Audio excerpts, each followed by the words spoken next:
Hello Hungary, hello Budapest, hello fellow Europeans and American friends. Thank you so much for having me.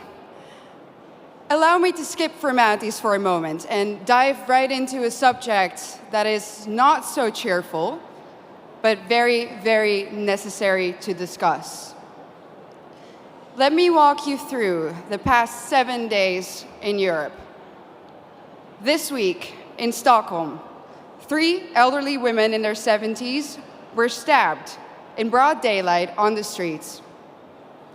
In London, 4 people were stabbed in a time span of just 42 hours. In Paris, hundreds of African migrants took to the street to riot. And in Brigalow, also in France, yet another church was burned down to the ground. And that, ladies and gentlemen, is just a few incidents in just a couple of days on our beautiful continent. But we all know that these incidents aren't incidents anymore. If there's one thing that's for sure, it's that we know, and our governments also know, that there is a link between mass migration and crime. In the Dutch city of Dordrecht, something interesting happened the other day. They announced, and this is a small city in the Netherlands, in my home country, that a new asylum center will be put in that little town. And what did the municipality do? They said, we are going to offer citizens who live in the vicinity of this center 1,000 euros to take extra safety measures. Our new reality in Europe consists of frequent rapes, stabbings, killings, murders, shootings, even beheadings. But let me be clear about one thing. This did not used to happen before. This is a newly imported problem. Samuel P. Huntington predicted this over 25 years ago when he wrote, and I quote, "In the new world of mass migration, the most pervasive, important, and dangerous conflicts will not be between the social classes. They will not be between the rich and the poor. They will be between peoples belonging to different cultural entities. Tribal wars and ethnic conflicts will occur within civilizations." Well, boy, was he right. And the worst part is, we as a society seem to have become indifferent to it. When another white boy or white girl dies at the hand of an immigrant, we might shake our head, we might let out a sigh, we might even get angry for a minute or two, and then we go on with our lives. We offer the family thoughts and prayers, but nothing ever changes. Ladies and gentlemen, what does that say about us? This is a response of a society that has already given up, a society that has already accepted its defeat. But is this true? Have we given up? Do we really accept the new reality that our globalist leaders have in mind for us? I know one thing for sure. And that is that if nothing changes, if we don't start to seriously fight for our continent, for our religion, for our people, our countries, then this time that we live in will go down in history as the time in which Western nations no longer had to get invaded by hostile armies in order to be conquered. This time will then go down in history as the period in which the invader was actively invited in by a corrupt elite. And not only did this corrupt elite invite the enemy in, they made the native population pay for it too. Everyone who has eyes can see it. The native, white, Christian European population is being replaced at an ever-accelerating rate. Let me back this up for you with some statistics from my home country. Let's take Amsterdam, the capital. Amsterdam currently consists of 56% migrants. The Hague, 58% migrants. Rotterdam, almost 60% migrants. And of course, most of these immigrants come from non-Christian, non-Western, African and Middle Eastern countries. Conclusion: the Dutch population is already outnumbered in the majority of our cities. But let's look onwards. London, 54% migrants. Again, conclusion, native population outnumbered. Brussels, color me shocked, 70% migrants. Conclusion, native population majorly outnumbered. And other Europeans will, of course, follow suit soon if they haven't already. So I'm going to draw the forbidden conclusion here. The Great Replacement theory is no longer a theory. It's reality. And what's interesting about replacement is that the establishment will either deny its existence, or when they admit to it, they say that it's a good thing that the native European population is soon no longer a majority on its own continent. Dutch national disgrace and dubbed climate pope Frans Timmermans already stated in 2015 that diversity is humanity's destiny and that Europe will be diverse. And of course, by now, I think we all know what they mean with the word diversity.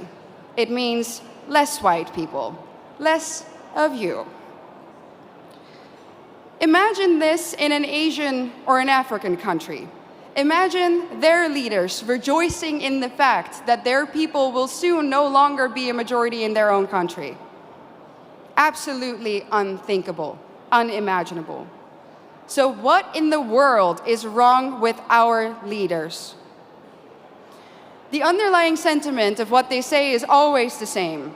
Our establishment claims that white people are evil and that our history is somehow fundamentally different from that of others. Consciously or unconsciously, they have sucked up the lies and the anti-white dogmas of the neo-Marxist critical race theory. That's why the totalitarians in Brussels are trying to force you, the Hungarian people, a sovereign nation, to accept immigrants, despite the fact that the population has said no, and so has the government. But make no mistake, the majority of the Dutch people haven't asked for this either. Just like Brussels is forcing Hungary to accept these hordes of immigrants, they are doing the same now, even in the smallest of towns in the Netherlands. No part may remain Dutch in the traditional sense of the word. No part of Europe may remain European. And it's not difficult to understand why. If the old Europe still exists in certain places, then people will be able to compare the new Europe to the old, and newsflash, they will prefer the old. That's why the Eurocrats hate Hungary so much. And their message is clear. Our way of life, our Christian religion, our nations, they have to go, without exception. Their vision of the future is the neoliberal, unrecognizable Europe, where every city becomes kind of like Brussels. Ugly, dirty, unsafe, zero social cohesion, where the buildings are constantly under construction and they never ever seem to finish, and even when they do, the end result is uglier somehow than what they started with. And what are we left with? A permanent state of isolation, confusion, and disorientation. Ladies and gentlemen, welcome to the New World Order.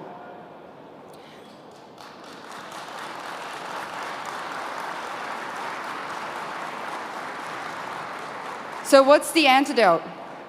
A strong Christian Europe of sovereign nation states. That's why we need to outright reject the lie that nationalism causes war. It's not nationalism or national sovereignty that causes war. It's expansionism. And where in Europe do we find that nowadays? In one place and one place only: Brussels.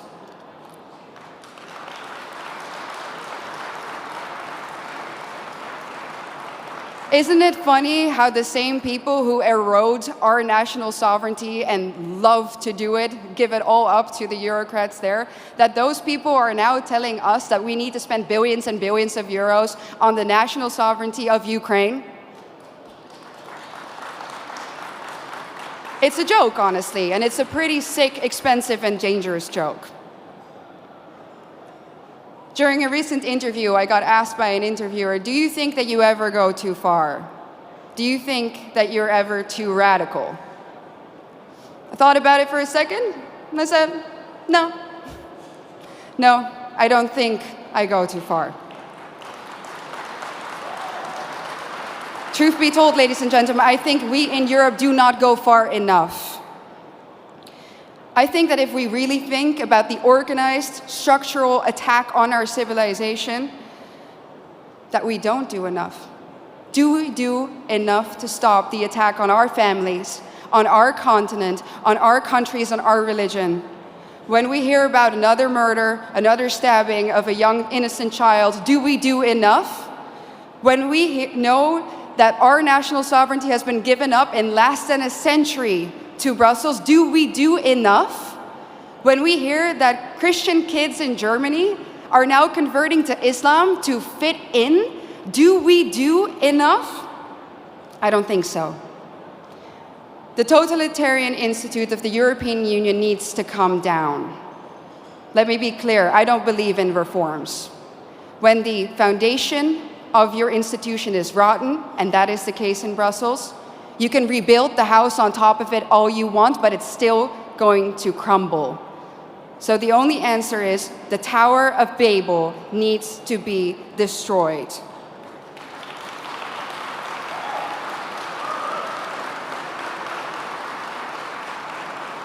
Ladies and gentlemen, we are the daughters and sons of the greatest nations on earth.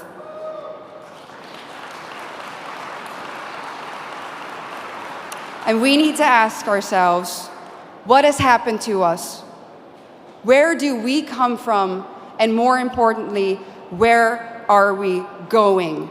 Our elites have declared a war on us, and now it is time for us to put on the full armor of God, fight back, and win. Thank you so much.